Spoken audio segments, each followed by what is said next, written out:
Hey y'all, welcome to the Liberation is Lit podcast where the power of storytelling meets the force of social change. I'm your host, Taylor Simon, and in this podcast, we believe in the profound impact of stories. And I am so excited to be here in conversation with Sara Makeba Daise. And I'm just so excited to talk about her book and I just me on a personal note, I've been fangirling and inspired with my own art about just her concept of Sankofa Shadow Work. So we're gonna get into it. Hey Sara, how are you doing today? Hi, Taylor. I am great. I'm so excited to talk with you. Shout out to Shannon. And yeah, I'm just great. Pleased to be here. It's been a rocky season. So today feels a little Yes, lighter. I'm so glad to hear that today feels a little lighter, but the part of the work is we are taking care of ourselves is part of the work too. So yeah. So can you tell us a little bit about yourself as an author and a cultural worker? Yes, so I am a first time newly published author, which is very exciting. I have been published in different journals and collections for several years, but this is the first collection of my work, Sankofa Shadow Work, Diaries of a Diasporic Diviner. And I really feel like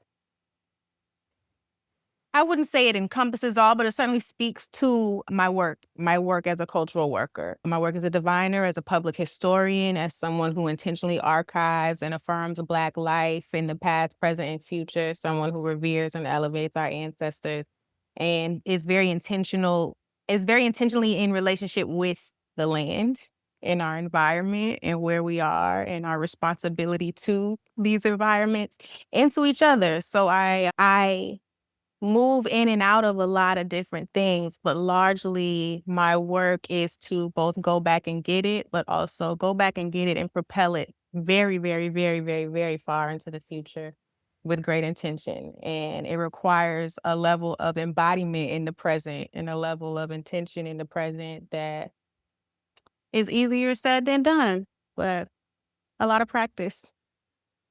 Yes, because a lot of it is like reclaiming what we have lost and kind of reckoning with those feelings of what always has been ours is being fed, and again, just reclaiming that. And I love the concept of incorporating the concept of Sankofa in the shadow work because I feel like the conversation around shadow work, as it relates to white supremacy, it feels very individualistic.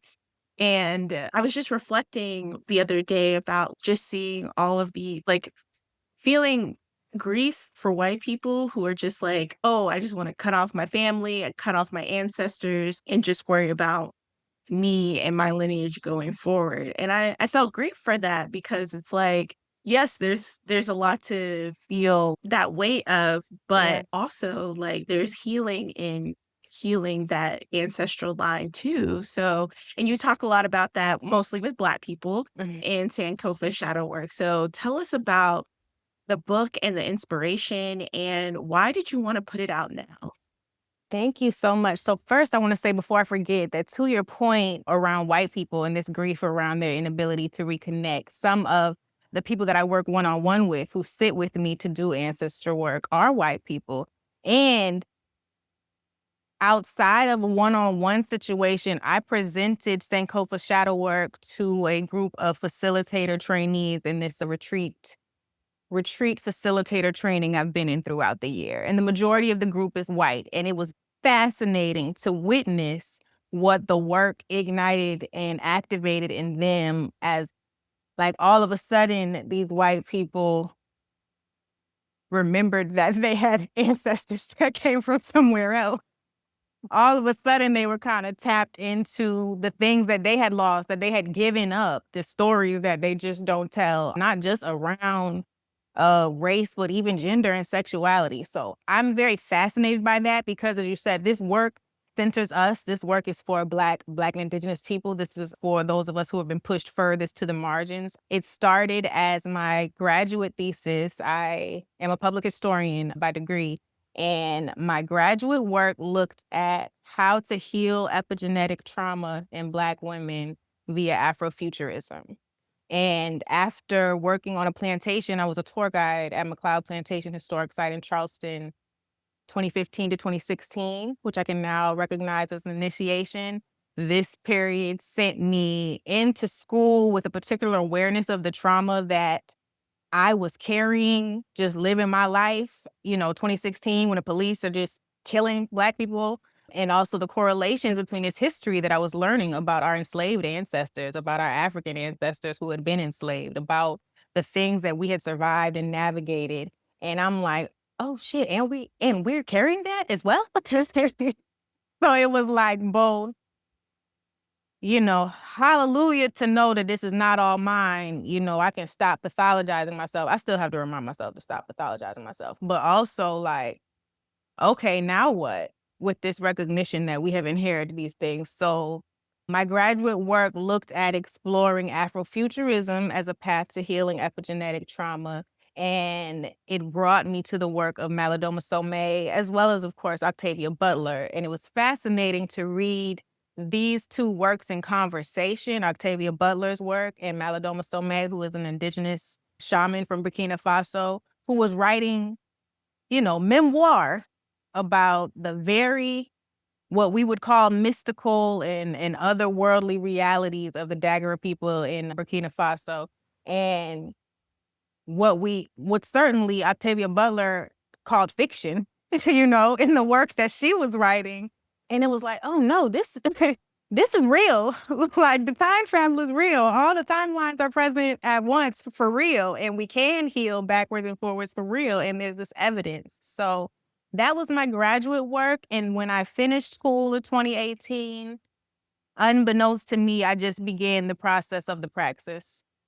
Like, what do it mean to do this for real? What does it mean to engage my ancestors with all this new knowing that I have? What does it mean to learn and to teach? What does it mean to grieve? What does it mean to recognize my emotions, not just as data for me, but as ancestral communication? And then also, like, how do I discern so I'm not running amok just because I feel something, So yeah, I would say the book encompasses all of that, channeled messages, my actual scholarship, research, prose, divination. It's embracing my own shadows, embracing my ancestors' shadows, changing the stories about how I see and hold myself, and also the recognition of all the systems of oppression, but particularly the academy and our systems of education that have very greatly shaped how we see ourselves. Even if we think we have the highest vision of ourselves, it's still pretty just dripping in anti-Blackness, and white supremacy. And it's something to really tear those layers back and be like, oh wait, it's entirely something else going on, So that is the book, and I wanted to put it out now because my ancestors told me to put it out now. And also, I recognize the timeliness in that this world, this empire is ending. It is crumbling. It is terrifying. And also, we must be really aware of what it is that we have, what it is that we are, who we are in relationship and community with, who is the actual enemy that we are resisting, and how we gonna be, and how we're gonna create new systems and new ways of being with each other and in relationship with the land, because we don't have another home. This is our home, this planet. So yeah, that's a long and short. And yes, all of it. And what I really love about Sankofa Shadow Work is that it brings in all of these types of ways of being. And I was just saying the other night in our Liberated Parenting book club group that I really love works that center the memoir, the lived experiences, but also fiction and, like you said, divination and things like that, because we have been conditioned in this Western lens to only accept knowledge to be true if it comes from white academia, the literal ivory tower. Mm. And how so much we miss out on so much ancestral knowledge. And I'm it is weird, a weird connection. I'm listening to an audiobook called The Gender Binary is a Big Lie, and it's this history book for young adults about just how ancient cultures always had multiple genders outside of the two, and how colonization often just erases that or makes it deviant. And how Sankofa Shadow Work just reminds me of how so much of our culture, even even Black people's relationship to divination and the mystical, and even communicating with the ancestors, is seen as demonic, and that is from a colonial lens. And how I love how books like Sankofa Shadow Work brings in all of this together, and it is a legitimate source of knowledge and praxis in how we can see our history, see our present, but also see our future. So I just love that you brought all of these things together in your book. Thank you. Thank you. And thank you for being an early reader and sharing your feedback and your blurb. It's meant a lot. And it's exciting as a new author to be in conversation with people who have engaged the work, because I'm getting to see it and experience it in different ways. And that is like, oh, if I had never put it out, I would never, I personally, me, Sarah, would not have the generous and generative experience. So thank you. Yes. And so something that you talk a lot about in your work is your philosophy around the South being a portal. And like I said earlier in the episode, that has been something that has really inspired my own artwork through either being in conversation with poetry, or I'm a digital collagist. And one of like my favorite pieces is like really inspired by the South being a portal. Can you speak more about that work and that philosophy? Yes. So first, thank you so much. Thank you for being in conversation with that work. I wrote Be Here Now, The South is a Portal in 2020. So of course we're in lockdown at the time. I had just returned from Sierra Leone, West Africa, that January. And we were on a Gullah Geechee cultural heritage tour, and as some may know, many Gullah Geechee people can trace ancestry specifically back to Sierra Leone, as Sierra Leone was a rice coast, and people were brought from there with the intention of them growing rice with their skill set. So anyway, Fan Boutique took a group of about 60 of us to Sierra Leone, and I was there for 12 days. And it was such a whirlwind and kind of otherworldly experience. That was my first time leaving the country. But I remember this feeling of what I write in the essay, an enforced presence, enforced presence. Like I didn't have no choice but to be very in the present moment for a multitude of reasons. Like I'm in a new environment. I need to be aware, all kinds of things. So not only was the presence enforced, but I was also so aware of like multiple timelines converging. I was aware of these parallels between Sierra Leone and back home in the South, things that I had read about, things that I had spoken about, but seeing in real time, like Temne women weaving sweetgrass baskets with one of the Gullah sweetgrass basket makers that came on the trip. Just kind of powerful, like, oh, there was always more going on. There was always more going on, and there's always been a very obvious, intentional connection across oceans, across dimensions, across continents. If this is going on still, if this has continued. And so anyway, that's kind of just what I was seeing and sitting with. And wow, I was just like, I gotta let somebody know, because all of that stuff that I'm feeling converges back home.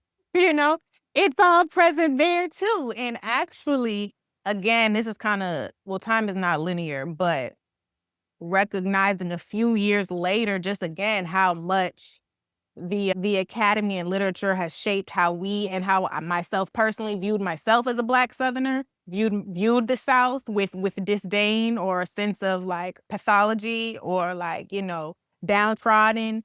And it's like, again, whoa, whoa, whoa, there's way more shit going on here. And they lie. First of all, they lie. Second of all, if we can slow down and be with and listen, like not only are all the timelines converging here, but all the spirits who are still very present because energy does not die, they are here, you know? And all the systems that would have us believe that time is linear, or even as what you were saying before, that any one person, that it just starts with them and they can just like forget forget my ancestors, I'll just change it up here. Like the systems that would have us believing those things are what keep us from all of the reinforcement with our resistance and with our strategy and with our world building. So yeah, that's what the South as a portal is about in some ways, recognizing the South as this portal for Africana and indigenous ways of being and knowing and resistance that dispel the narratives of white supremacy and anti-Blackness and colonialism about us, about the South, about what is about this land, about the planet, all of the above. Yes, and I really felt that too about, and I see a lot in activist spaces, quote unquote liberal spaces, where it's just like, oh, well, the South, we don't need it anymore. What happens to them? They deserve it because they voted for Trump or whatever. And I'm just, do you realize we are literally on the front lines Mm, of what happens for the rest of the country? We have always been at the front lines of always. everything. And to discredit that is, one, very disrespectful, but also just not rooted in liberation. Like It's you, anti-Black. yes, and definitely You know? anti-Black. 'Cause what are you Yes, talking about? exactly. Yeah. So I get so frustrated, and one of my friends, she is like the executive director of the LGBTQ plus resource center here. She's like, the South often doesn't get funding for the Mm. projects because it's like, oh well, they're a lost cause, and like the lost cause of the South. And it's no, like we are actively working. Like it has always been part of our lineages to like be in community and have that connection and work towards collective liberation. It's just it's part of our culture. It's part of our lineages. So And I feel like there are so many examples to that point historically throughout time of us not only using what we have, but recognizing that we can't depend on the systems. And there's very intentional effort, with integration and all of the moves that have appeared to be progress that have kind of like tempered our imagination in our belief in ourselves and what we're capable of and what we're capable of creating and building or doing differently. mm, yes, definitely. And that imagination part is so critical. And I know as a historian by training, it's sometimes hard to keep that imagination alive, especially in academic spaces. So what keeps you grounded in this work as a writer, as a public historian, as a cultural worker? What a great question. What keeps me grounded? I am an avid journaler.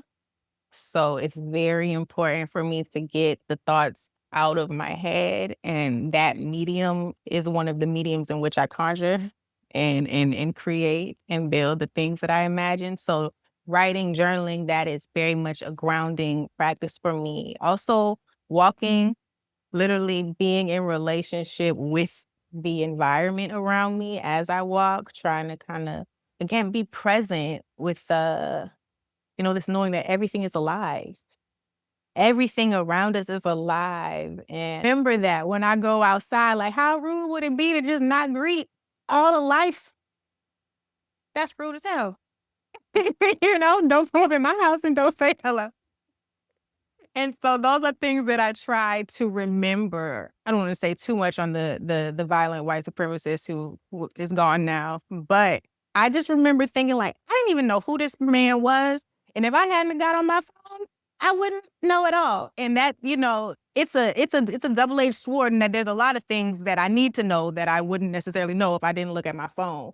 But being able to find that balance and discernment and awareness of tapping into what is greater and not even just as real, is more real. Is more real than these systems that would have us believe otherwise. It has existed longer, than these systems that would have us believing otherwise. So those are a couple. I'm also in relationship with many other Black queer folk. It's my family, and being able to talk and being able to say shit out, that keeps me grounded, knowing that I'm not the only one, that there are more of us, that, yeah, there's a multitude of us doing this work, even if it doesn't feel like it all the time, even when it feels very isolating. So those things keep me grounded. My brother's growth as a Black cishet man, I'm like, that keeps me hopeful.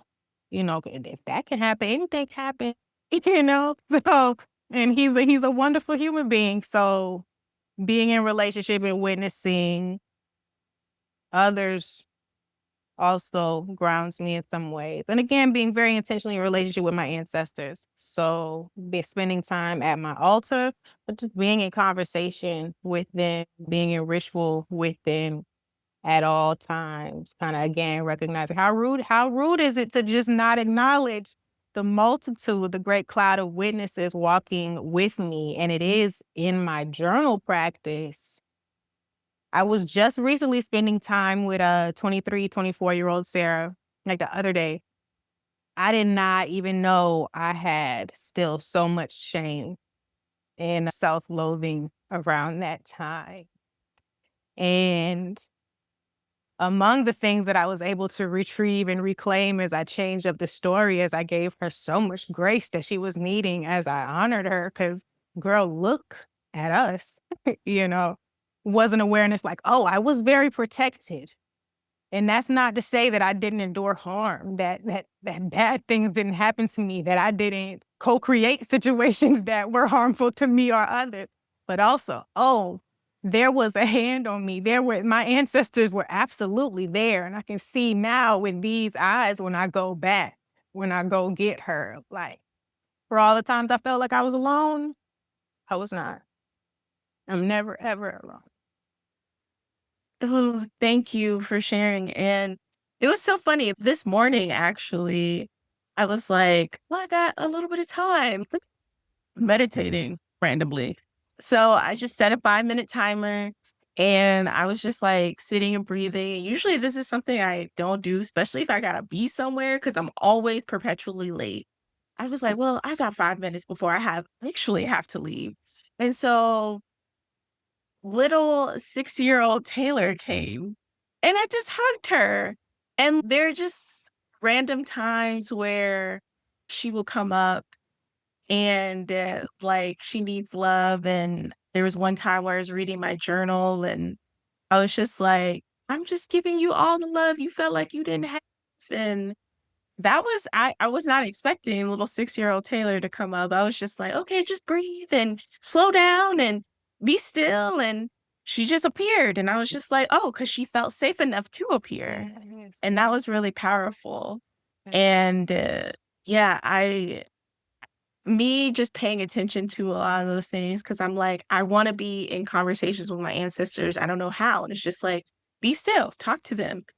And that's literally just how you start, like, stillness and listen, because we're so used to, like, being in conversation of talking. We're not Mhm. listening. Mhm. So, mhm. Mhm. And rehearsing a story, how we can just rehearse a story that needs to be reframed. There's also something different with intentionally speaking out loud that story to your ancestors. And our ancestors are complex, they're nuanced. So I'm not saying everybody feel the same way about everything, but when we speak to them, they do speak back. And when we recognize ourselves as that conduit, and what I always pray with my clients is like, please speak to us in ways that we understand. Speak to us a language that we comprehend, because a message that might be obvious to you might not be, the thing that I recognize, but there are a multitude of ways that they are waiting to support us and be in relationship with us. And I personally feel like affirm our liberation. And I say I personally feel like because you know, everybody who has transitioned didn't have politics necessarily that I agree with now, nor will the future necessarily have, agree with my politics. I have it on good authority that our ancestors want us to divest from these systems and that what they thought was liberation, they can see now was not so. And we are not beholden. We are not beholden to systems that seek to kill us. Ashe. Yes. Yes. And oof, I definitely need to sit and digest a little bit about that because I've been thinking a lot about that recently. But in the meantime, what are some of your upcoming projects? I know you're going to be promoting the book. Is there anything related to the book that you have coming out? Yes, thank you. I am offering my first virtual retreat on Sunday. I don't know when this will air, but it is the last Sunday of the month, Sunday, September 28th. It is called Sankofa Shadow Work, Reframing Inheritance. And it is going to be getting into the way I'm framing it is a retreat from the crooked room. So if you are unfamiliar, Dr. Melissa Harris Perry defined the crooked room theory. And yes, shout out to Citizen. Yes. And basically, I feel like I'd be defining it everywhere I go. So I don't want to take up all the time explaining it, but it's an opportunity, this retreat, to step out of the systems of harm that have us contorting ourselves to align with them, with the belief that we can align with the system that is composed in our opposition. And so this retreat is to take a step outside of that room in a safe space and sit with shadows safely, explore some of Sankofa's shadow work and some of the more intimate stories of my own kind of excavations and reclaiming and returning. Sitting with our ancestors and recognizing very fully that no, we don't just inherit trauma. And with the reflaming, with the reframing, with the reclaiming, we can see again far clearer all that we have to work with. We can tell different stories. Sally Z. Hare in The Elder Garden says, "My story is not my life. My story is how I make meaning of my life." And that's so significant to me because my story matters more than anyone else's story about my life. You know what I'm saying? And our story matters more than our oppressor's story about our life. And it is both personal and interpersonal and communal work to change those stories and shift our gaze and recognize again just the vast power and tools that we have. So that is some of what we'll be exploring. There will be energy work, meditation, some guided journaling prompts, and again, sitting with the work, sitting with some of our shadows and how to drench them in light. Shout out to Zora Neale Hurston. Yes. I love it. And I'll make sure to link all of the ways to sign up for the retreat. And we'll go over all of the ways you can keep up with Sarah. But my last question is, what advice would you offer listeners who want to make a positive impact to their communities? I feel like this is so cliche, but the work to remember how to love ourselves is essential work. And I don't mean performative self-love, and I don't mean like love yourself so you don't want to be with nobody. I'm not talking about that. I'm saying again, we've been conditioned to hate ourselves. And it's dressed as exceptionalism. But to begin the work of believing that you are worthy of love, that you come from love, that even if the 3, 4, 5 generations above you, even if your belief and understanding and relationship to them is like, nah, they had it all fucked up.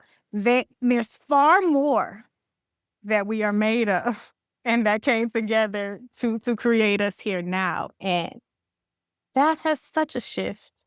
on how we show up, on the choices that we make, on the situations that we tolerate or recreate, the spaces that we stay in, the belief in what is possible for ourselves and our children.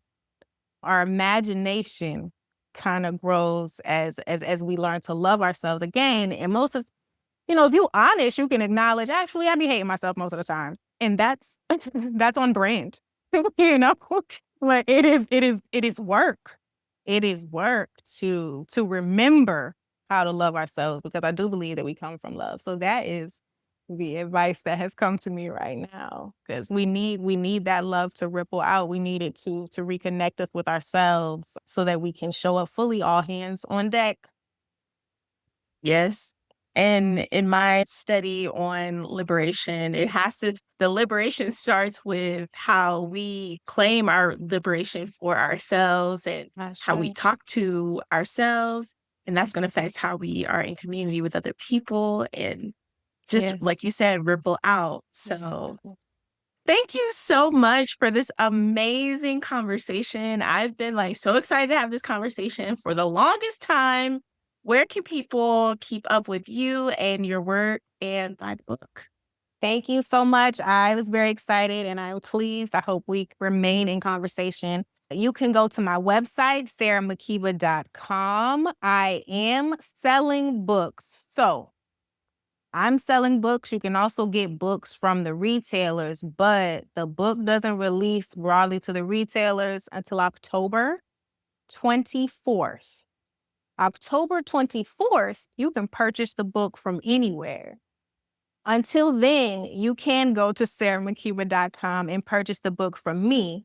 I have to wait until I get the next shipment of books from the publisher, and then I will send them to you. But if you purchase them from me, then you can get them autographed, which is wonderful. But I will say, whenever you are able to not only get your hands on it, but if you can also get the ebook, whenever you are able to engage Sankofa Shadow Work, your life will be changed.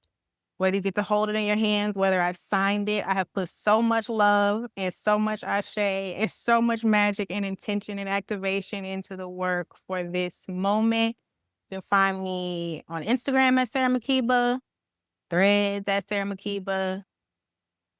That's about it.